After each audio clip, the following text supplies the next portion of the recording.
नमस्कार दोस्तों, आप सभी का स्वागत है। जैसे कि हम सभी जानते हैं कि श्रावण का माह शिव भक्ति का एक उत्सव माना जाता है। इस माह में पूरा संसार जैसे शिवमय हो जाता है और इसके साथ ही श्रावण माह की पूर्णिमा पे रक्षाबंधन का उत्सव भी मनाया जाता है। पर क्या आप जानते हैं रक्षाबंधन का पर्व कैसे शुरू हुआ? किस प्रकार एक भाई अपनी बहन को रक्षा का वचन देकर उसके लिए प्रतिबंध हो जाता है? आज हम आपके लिए शास्त्रों और ग्रंथों से रक्षाबंधन पर्व की और इसमें शिव महिमा की ऐसी एक कथा लाए हैं जिसे सुनकर आपको रक्षाबंधन पर्व का असली महत्व समझ में आएगा। देवताओं और दानवों के बीच कितने युद्ध किए जाते थे ये तो हम सभी जानते हैं। दानव हमेशा ये कोशिश में होते थे कि कैसे देवताओं के अमृत को हासिल कर सके, उनके स्वर्ग पर कब्जा कर सके, जिनके लिए दानव कई कई वर्षों तक तपस्या में लीन रहते थे, घोर तप किया करते थे और वरदान स्वरूप ब्रह्मा विष्णु और महेश से मनचाहा फल प्राप्त करते थे, जिसके कितने बुरे परिणाम देवताओं को सहन करने पड़े थे। राजा बलि जो राक्षस राज थे, उनका जन्म तो राक्षस कुल में हुआ था, परंतु उनका वर्तन बाकी राक्षसों जैसा नहीं था, क्योंकि महाराज बलि भक्त प्रहलाद के पौत्र थे। विष्णु भक्त होने के साथ ही वो देवादिदेव महादेव के भी परम भक्त थे।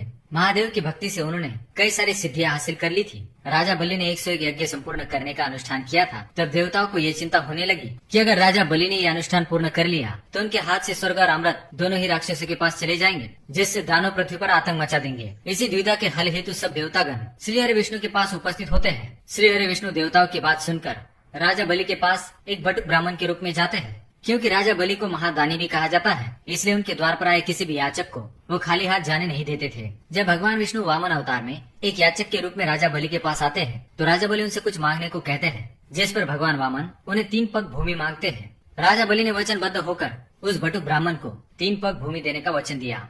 राजा बलि से वचन प्राप्त करते ही बटुक ब्राह्मण वामन ने विराट रूप धारण कर लिया। उन्होंने एक पग में स्वर्ग, दूसरे पग में धरती नाप ली। अब वे तीसरा पैर कहाँ नापते? तब राजा बलि ने अपने वचन का पालन करने हेतु तीसरा पैर उन्हें अपने सर पर रखने दिया। राजा बलि की दानशूरता देखकर भगवान विष्णु उन पर प्रसन्न हुए और उन्हें वर मांगने को कहा। तब राजा बलि ने भगवान विष्णु को ऐसा वर मांगा जिसके कारण भगवान विष्णु को वैकुंठ त्याग कर पाताल लोक में पहरा देना पड़ा। उधर श्री हरि विष्णु से वियोग में माता लक्ष्मी को सहन नहीं हो रहा था। माता लक्ष्मी इनके निवारण हेतु भगवान शिव जी के पास आती है। शिव जी माता लक्ष्मी से कहते हैं कि राजा बलि वचनबद्ध पुरुष है, अगर माता लक्ष्मी राजा को किसी बंधन में बांध ले तो वे श्रीहरि को वापस वैकुंठ ला सकती है। शिव जी ने माता लक्ष्मी की सहायता हेतु अपने नाग वासुकी को उनके साथ जाने का आदेश दिया।